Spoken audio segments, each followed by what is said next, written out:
Ajajaan olaanaa humna qilleensa Itoophiyaa Leetinaal Jeneraal Yilmaa Mardaasaa humni qilleensaa hooggansa gahumsa qabu ijaaruuf xiyyeeffannoo olaanaa kennee hojjechaa jiraachuu ibsan. Leetinaal Jeneraal Yilmaa Mardaasaa qondaaltota olaanoo kolleejjii hooggansa akaadaamii humna qilleensaa keessatti leenjii hooggansa waraanaa 7-5 fudhachaa turaniif muuxannoo qoodanii jiru. Wayita kanattis hooggansi jechaan qofa kan ibsamu osoo hin taane kaayyoo dhaabbataniif cichuun fedhii biyyaa fi dhaabbataa milkeessuu irratti kan hundaa'e ta'uu addeessanii jiru. Hooggansi waraanaa yeroo gabaabaa fi haala tilmaamamuu hin danda'amne keessatti murtoo sirrii murteessuu danda'uun madaallii hooggantootaa ta'uu Jeneraal Yilmaan eeranii jiru. Akka ibsa isaanitti hooggantoonni raayyaa ittisa biyyaa yeroo nagaa lolaaf qopheessuu qofa osoo hin taane dandeettii xiinsammuu fi teeknikaa walitti qindeessuun ergama hundaaf qophaa'uu qabu. Hoogganaan kamiyyuu hojii isaa kanaan kan madaalamu ta'uu fi murteessummaan hooggansaa yeroo rakkisaa keessatti akka mul'atu hubachiisanii jiru. Humni qilleensaa yeroo ammaa paayileetota, injiinerootaa fi teeknishaanota qulqullina olaanaa qaban horachaa jiraachuu kan eeran Leetinaal Jeneraal Yilmaa Mardaasaa hooggansa ogeessota kana qindeessuu danda'u uumuun dhimma jiraachuu fi jiraachuu dhabuuti jechuun dubbatan. Kanaafuu qondaaltonni leenjii xumuran kunneen ergama itti kenname amanamummaan bahachuu fi raayyaa isaaniitiif fakkeenya ta'uu akka qaban kallattiin kennamee jira. Kunis humni qilleensaa teeknooloojii fi humna namaatiin caalatti akka of ijaaru gumaacha olaanaa qaba. Dhaabbanni geejjibaa galaanaa fi loojistikii Itoophiyaa tajaajila isaa caalatti babal'isuuf konkolaattota fe'umsaa haaraa 100 hojii eegalchiisee jira.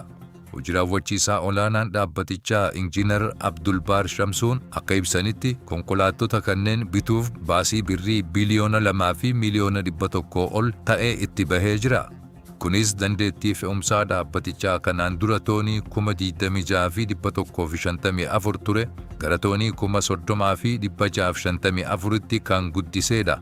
Konkolaattonni haaraan kunneen hojiitti seenuun isaanii adeemsa fe'umsaa fi loojistikii biyyaalessaa caalatti kan saffisiisu yoo ta'u, akka Dr. Biruuk Taayyee hojii raawwachiisaa olaanaan daree investimentii holdingii Itoophiyaa jedhanitti guddinni kun turtii fe'umsaa buufata keessatti qabamu hir'isuun baasii dabalataa G-Maareejii jedhamu hambisuuf qooda guddaa qaba.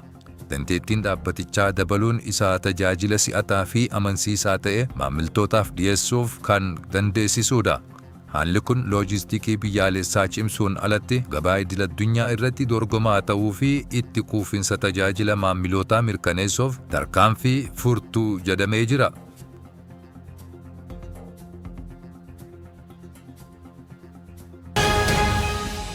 Instituutiin hubannoo namtolchee Artificial Intelligence hojjettoota amantaa Islaamaa dhaabbaticha keessa hojjetaniif sagantaa ifxaraa qopheessee jira.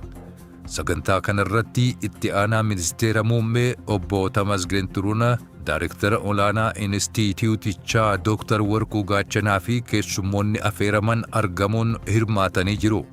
Hirmaannaan hooggantoota olaanoo kunis waltajjichaaf kabaja addaa akka ta'e ibsame. Itti aanaan pirezidaantii mana maree waliigala dhimmoota Islaamummaa Itoophiyaa Sheek Abdulkariim Sheek Badraddiin saganticha irratti ergaa dabarsaniin argamuu obbo Tamasgeen Turuunaa galateeffatanii jiru. Sheek Abdulkariim akka jedhanitti lammiileen amantaa fi ilaalchaan osoo adda hin bahin nageenyaa fi misooma biyyaa mirkaneessuuf yeroo hundaa tumsaan hojjechuu akka qaban dhaaman. Xumura sagantichaa irratti hojiiwwan misooma biyyaalessaa eegalaman galmaan ga'uuf hundi ilmaan biyyaa tokkummaan dhaabbachuu akka qaban waamichi godhamee jira. Sagantichi hojjettoota amantichaa gidduutti walitti dhufeenya cimsuu bira dabree misooma biyyaa keessatti gahee qindoomina qabu taphachuuf akka kaka'umsaatti kan ilaalamuudha. Naannoo tarsiimoo galaana Hormuz keessatti dooniiwwan fe'umsaa tokko misaa'ila hanga ammaatti eenyummaa isaa hin beekamne rukutamtee jirti. Haleellaa kanaan doonii sana irratti ibiddi guddaan kan qabate yoo ta'u, hojjettoonni doonichaas lubbuu isaanii oolchuuf gadi dhiisanii baqatanii jiru. Dhaabbanni nageenya galaanaa United Kingdom taateen kun mudachuu isaa mirkaneessee jira. Haleellaan haaloo ba'uu Iraan galoo galaanaa keessatti raawwattu guyyaa 12ffaa yeroo guutu magaalaa guddoo Qaxaar Dohaa keessatti dhoo'insi guddaan dhagahamee jira. Kanaan wal qabatee ministeerri biyya keessaa Qaxaar sadarkaa balaa nageenyaa ol kaasuun jiraattonni manneen isaanii keessa akka turan, fooddarraa akka fagaatanii fi bakka dawoo hin qabne irraa akka of qusatan akeekkachiisanii jiru. Eegdonni warraaqsa Iraan ibsa addaa baasaniin magaalota Israa'elii fi buufataalee waraanaa Ameerikaa naannicha keessa jiran irratti haleellaa misaa'ilaa haaraa banuu isaanii beeksisanii jiru.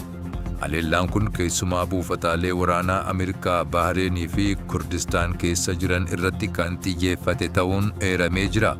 Halkan tokkotti magaalaa Teel Aviv, Yerusaalemii fi giddugala Israa'el keessatti saayireeniin akeekkachiisaa yeroo baay'ee dhagahamaa turee jira. Misaa'iloonni kunniin naannoo West Bank, Hebroo fi Raamaalaa irrattis mul'atanii jiru. Miidiyaaleen mootummaa Iraan akka gabaasanitti haleellaan sa'aatii 3 ture kun waldhabdee kanaan dura keessaa isa ulfaataa fi magaalota gurguddoo Israa'el irratti kan xiyyeeffatedha jechuun gabaasan.